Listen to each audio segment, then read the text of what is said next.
عمرك حسيت إنك ماشي في الحياة كده وخلاص؟ تصحى تفطر تروح شغلك أو دراستك، ترجع تنام وتعيد نفس الفيلم تاني يوم. تحس إن الأيام شبه بعض، لا في جديد ولا في طعم ولا حتى في سبب يخليك تصحى من السرير.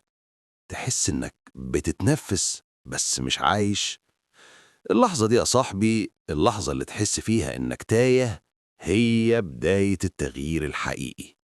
بس قبل ما نقول التغيير، خلينا أحكي لك قصة حقيقية. قصة شاب كان زيك بالظبط، اسمه أحمد، من بلد صغيرة في الدلتا.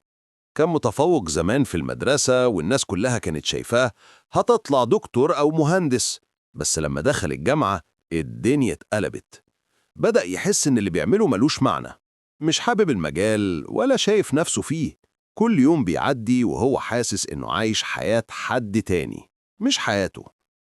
فضل كده سنين، يصحى الصبح يلبس يروح يسمع الناس تتكلم عن شغلها وطموحها، وهو جواه فراغ كبير. حاول يغير، حاول يقرأ كتب، يسمع فيديوهات تحفيزية، بس برضه مفيش حاجة بتتحرك. كل ما يسمع كلمة الهدف يضحك ويقول هو أنا هي نفسي عشان ألاقي هدف؟ وفي يوم حصلت حاجة ما كانش مخطط ليها. كان راجع من شغله متأخر، الساعة كانت قربت 12 بالليل.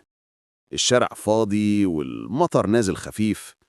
وهو ماشي شاف راجل كبير واقع على الرصيف جنب عربية بايظة. الناس معدية كأنها مش شايفاه. بس أحمد وقف، راح ناحيته وسأله: حضرتك كويس؟ الراجل كان بيترعش من البرد وقال له: العربية عطلت ومش عارف أتحرك. من غير ما يفكر، أحمد ساعده، وقف معاه أكتر من نص ساعة لحد ما الدنيا اتظبطت. قبل ما يمشي الراجل بصله وقال له: ربنا يبارك لك يا ابني، يمكن انت ما تعرفش بس انت اللي انقذتني النهاردة. الكلمة دي خبطت جوه أحمد زي سهم. هو طول عمره بيدور على معنى، والأول مرة حس إن اللي عمله بسيط، بس خلى إنسان تاني يكمل يومه بابتسامة.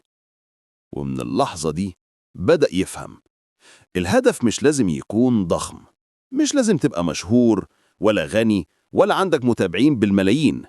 الهدف ممكن يكون إنك تساعد، تفرح، تبني، تسيب أثر بسيط في حياة حد. بس الأثر ده هو اللي بيخلي الحياة تستاهل. أحمد بعدها قرر يغير طريقه، ساب شغله اللي كان بيكرهه وبدأ يتطوع في جمعية خيرية بتوزع وجبات على الناس الغلابة. في الأول كان رايح بس علشان يجرب، بس أول مرة شاف ضحكة طفل بياخد الأكل بإيده الصغيرة، الضحكة دي كانت أغلى من أي مرتب في الدنيا. ومن هنا بدأت حياته تتغير واحدة واحدة. بقى كل يوم بيصحى وهو عارف هو رايح فين وليه. بدأ يشتغل على مشروع بسيط لمساعدة الناس في قريته.